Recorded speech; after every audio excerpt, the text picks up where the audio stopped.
just want to say that it was a huge ask to ask farmers to come out at this time of year and spend their day with us. And I want to acknowledge how grateful we are. There is a wealth of information and experience up here. Now, I don't know if we still have any time for questions. Do we have we still have? Okay, so I'm going to skip myself and just go to questions from the audience. Can I start with Les? Yeah. Okay, go ahead. I shall. Thank you. I have a question. A lot of the... Even though you shout, we still need you. Okay, yes. Question. A lot of the, climate change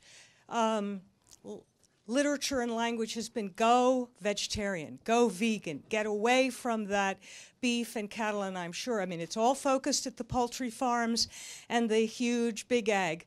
But what I'm hearing from you is that if we want to support organic farming, we also have to eat beef and chicken and other things like that, because that's half of the dynamic of being able to create sustainable soils and agriculture, and that there's more good health effects if it's, quote, organic meat. So I wanted to ask a question just about that, because it sort of runs against the sort of the current speak. Thank you. That's actually a big one. But I'm going to bring it to the audience. To the panelists. Who wants to take that? Because a lot of those conclusions are absolutely, completely, and utterly failing to draw the distinction between CAFO animals and pastured animals. Can you say what CAFO is? CAFO, confined animal feed operations. That is what's in the grocery store. Industrial farming is different than what they're doing. So here's one thing USDA got right. Know your farmer, know your food. So if you know your farmer and you can ask them questions and go see it and see how the animals live, all those studies completely fail to take into account the difference between the two production systems. Whether it's the World Cancer Study, completely fails to take into account those differences. Folks trying to figure out how to sequester carbon. It's not particularly good advice at all. Do one of you want to comment on that? Just 2 quick points. One is that, as Nick mentioned with the vitamins, there's a whole range of nutrients that are far more dense in meat and milk and eggs than they are in plants, particularly given the research I've done that shows that soils generally are so depleted that the plants and the plant-based foods that you're eating are highly nutrient poor. The second issue is that one of the most significant ways of sequestering carbon the fastest is with high-intensity grazing of animals. So you have perennial grasses growing all the time, keeping the grass covered, and then, like the buffalo did, it just sequesters an enormous amount of stable carbon quickly. So by eating pastured animals, you're particularly that are pastured this way, you're really spiking carbon sequestration. This is a great question.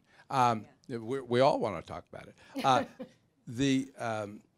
First of all, you don't need to eat a lot of meat. We don't need to eat meat 3 times a day. You don't even need to eat meat every day. Second point, I have 175 acres. We put no more than about 90 head on that. Now, we are also involved in other types. We also used to have vegetable production there, as well as seed production and grain production, et cetera. But a traditional, let me rephrase that. A conventional farm in my area, if they were going to be a beef farm on 175 acres, might have 300-400 head there. They wouldn't be growing their own feed. They would be creating a source of manure pollution. They would be feeding antibiotics. I don't even want to go into all the things which most of you probably already know.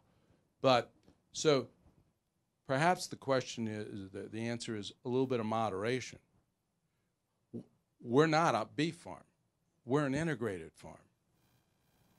And, so it's just one, like I said earlier, just one little part of a bigger system, and it all fits together.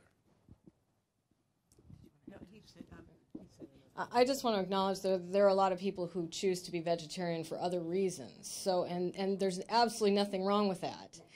The point is that if you're doing it for climate change, there's a problem. That's not the reason to do it. Yeah.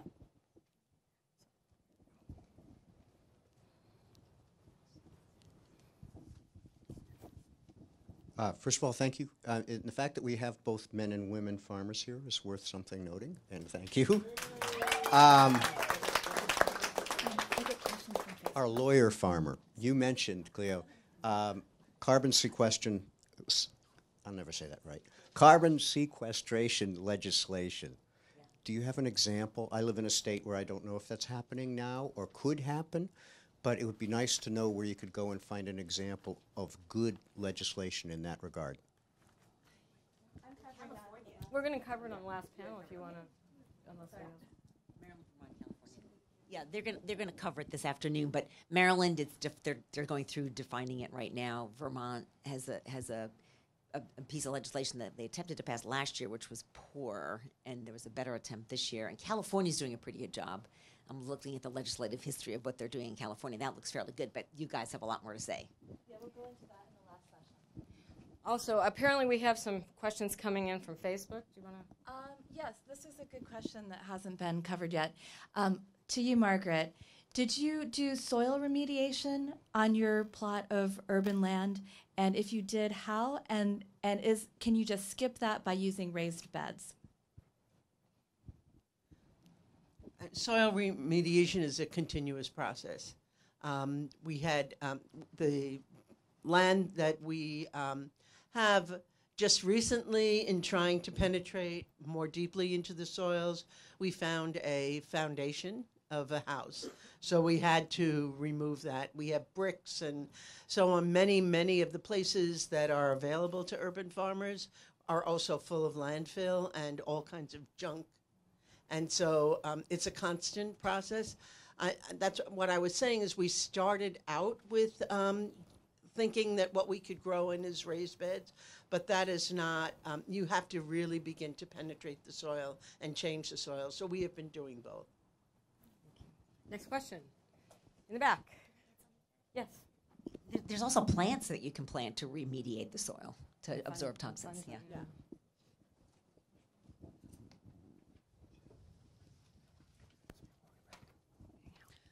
So I'm going to direct this question to Cleo, but probably all of you could answer this. You know, you talked about your neighbors and the carcinogens in their land. So what are the obstacles to them doing this? What are the main obstacles, and how do we overcome those obstacles so that more farmers can be doing the great practices that all of you are doing?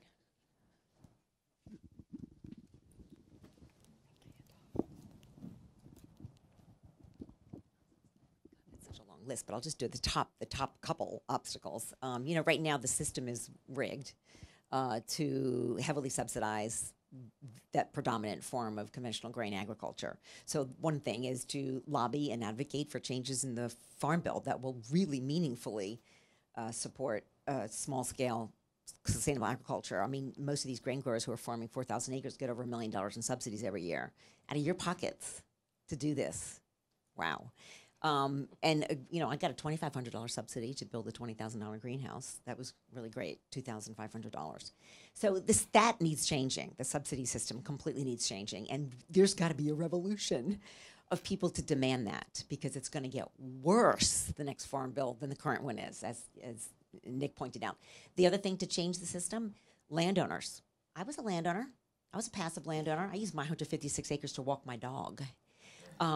You know, and I thought, well, there must be a higher use. So 65 to 80% of Maryland farmland is tenant farmed.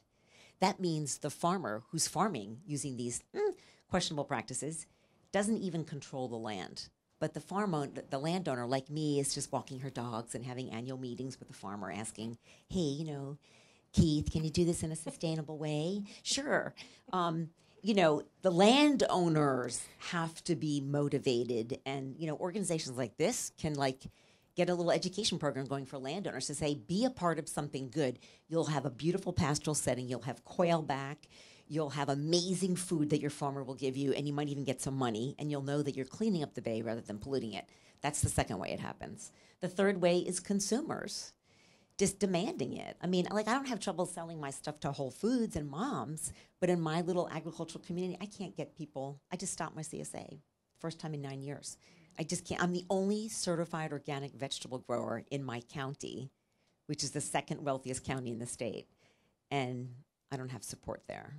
So it's public awareness and education that you guys, all of us as consumers and eaters, have tremendous power on our own to change the system. If we change what we want to eat, it doesn't take educated landowners. It doesn't take educated policymakers. We can do it ourselves. But it'd be nice if all three prongs were working on all cylinders, but right now none of them are. None of them is. Whatever. Okay, I think we have time for one more question. Pink.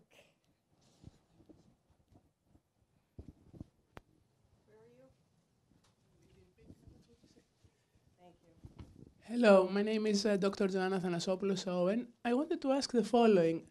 It's at least 3, 4, 5 years that I'm getting into any kind of supermarket you can go, and you see organic products being sold. How can it be with only 15,000 farmers, really organic farmers, that organic products are everywhere? Are these really, truly organic products, or are we being duped, you know? Thank you.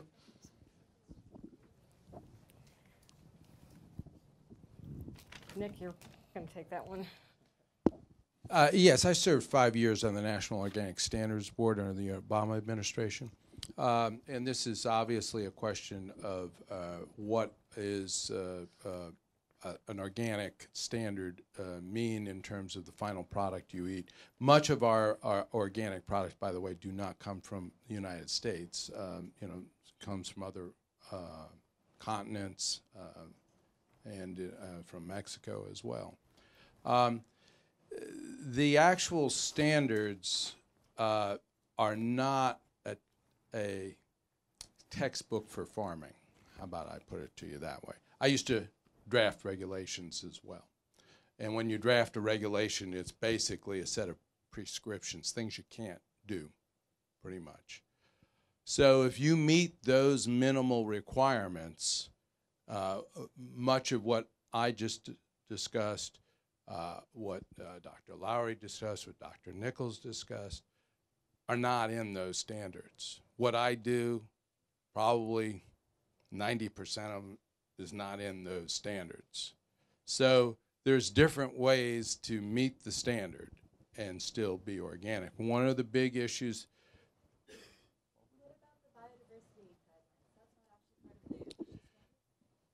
I think those are guidelines. Guidelines are not regulatory. So, all right.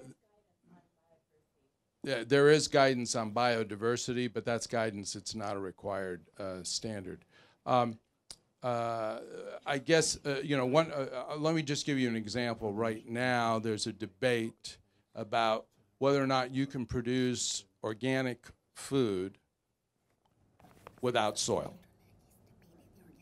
Okay, so right now USDA is permitting certifiers to certify hydroponic, no soil operations. Now that doesn't really sequester carbon, as you might imagine. But if you take a very narrow reading and you, in my opinion, violate the law because it's in the statute that you need to have soil involved, you could say, okay, we'll call that an organic product. So there's a lot of room, and there are a lot of people pushing the edges of what is called organic. Another reason to support the Organic Farmers Association. I think we have a couple more comments on this question. Observation. The organic standard is a very, very meaningful standard when it comes to vegetables. There are some questions about the animals, and they're about to be, I think they're about to be issuing changes to that, increasing the space for animals, for animal welfare, which was stopped. So, I mean, you could take issue with some of the organic standards for animals, but they're very meaningful standards for crops.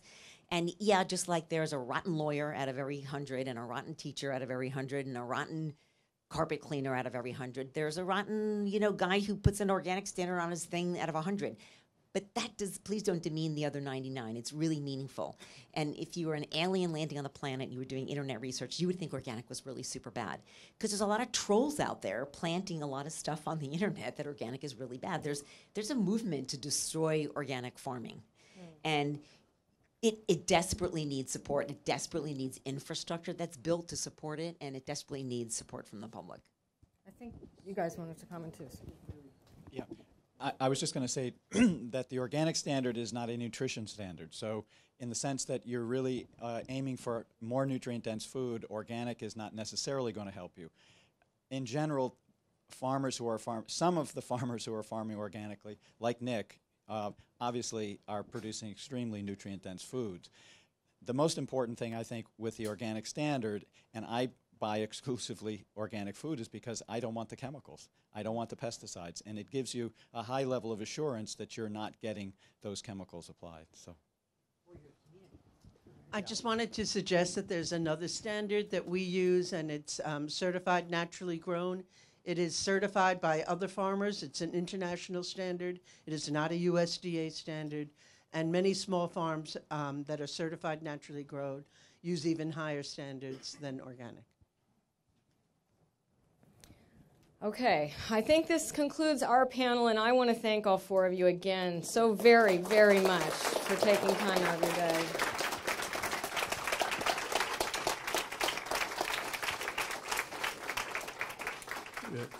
Again, I also deeply grateful that you guys participated today, really added to what's going on.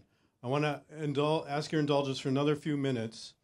I want to put one question out there. Those panelists that have spoken in this morning's session, I want you to think about whether you want to assemble people around you at lunchtime. And I'll ask at the end of this whether you do, and you can raise your hands and find a place to meet. We have access to the whole floor. Food is going to be served on the other side. There are quite a number of small conference rooms. You can use any of those that aren't already occupied. If the sign on the door, the panel is red, don't use it. If it's green, you can go in and use it. I ask that you try to clean up after yourselves, because we only have the volunteer labor here is being donated that's handling the food service. So to the extent that you can help us keep those rooms clean, we very much appreciate it. I just want to say a little bit more about biodiversity for livable climate. At the front of the program, there are a list of desired outcomes. And one of them is that we build a network here in DC that strengthens and gets to know and tap the resources.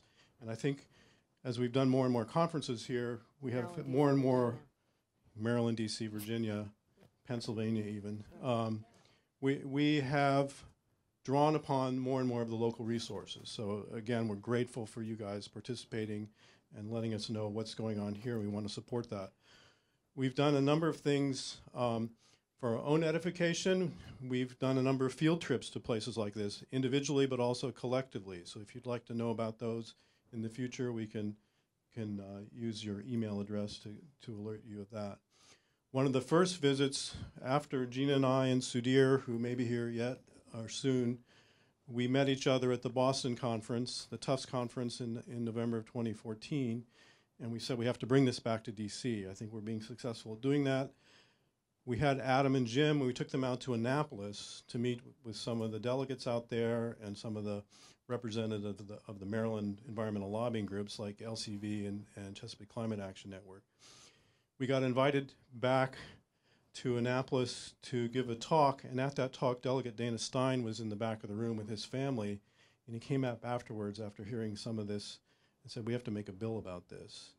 And that started the ball rolling that ended up in this HB 1063, which has passed the House and the Senate. We're waiting for the governor to sign it. But as Cleo and Todd and Alexis, the whole coalition of folks, of which we've been a small part, that span the spectrum on this, from the Farm Bureau to the people who want to ban pesticides. we do need, it's now time to get down and dirty in the weeds about ratcheting out these definitions. And so we need your attention and engagement and support on that. Part of it is network building. So I want to ask each of you, take 1 minute each and find a neighbor you're sitting next to that you don't know and introduce yourselves. The mic here. I wanted to shift the theme of investment in the future and the legacy that we're leaving. Nick and others have talked about the importance of the choices you make when you buy and eat your food. That's one form of investment. Another is, I'm guessing the average age in this room is well over 40. So I'd like you to come to the next conference and bring a young person. That's the constituency that's going to be affected by the future that we're leaving. And I want you to think hard and long about where you want to invest your investable dollars. And I'm going to turn this over to Adam for this part of it. So when you came in here, there was a lovely little card on your seat. You may be sitting on it now, or it may be on the floor. But just in case you can't find one, I got a couple of extras. And they are a request from us for support from real people as opposed to foundations. And it's a monthly donation. And $5 a month, $10 a month, $25, whatever you can afford. Even $1 million a month would help. And today, special deal, you can double your donation absolutely free. Okay. So I ask you to consider it, but to do the free donation doubling thing, you have to find the octopus, the beaver, and the ant on the card. And see me or Philip or Gina, and we'll help you do your donation. You can do it online in the privacy of your own home at 2 in the morning when nobody is looking from the whatever agency looks at us at 2 in the morning. And thank you so much for coming here. Hello, microphone. And we're going to have a great afternoon, too. So I look forward to meeting you all. And one other thing. A number of people have said to me, you know, what can I do? And what can I do? I think you need to physically move. You're just missing the connection. I'm missing the electromagnetics. No. Battery. Anyway, we can use all kinds of help. What we do is very, very interesting. People volunteer, and the more volunteers we have, the more we can do. An hour a week, an hour a day, 2 days a day, whatever you've got. So come on and join us. Thank you. So yes, we're a 501c3. Yes. I polled our panelists here. I'm going to volunteer Jim and Adam. I'm going to guess that Chris is willing to be a focus group at lunchtime. So we're going to break for lunch now. Please be back at 1 o'clock. Question, Mr. West. This is my boss.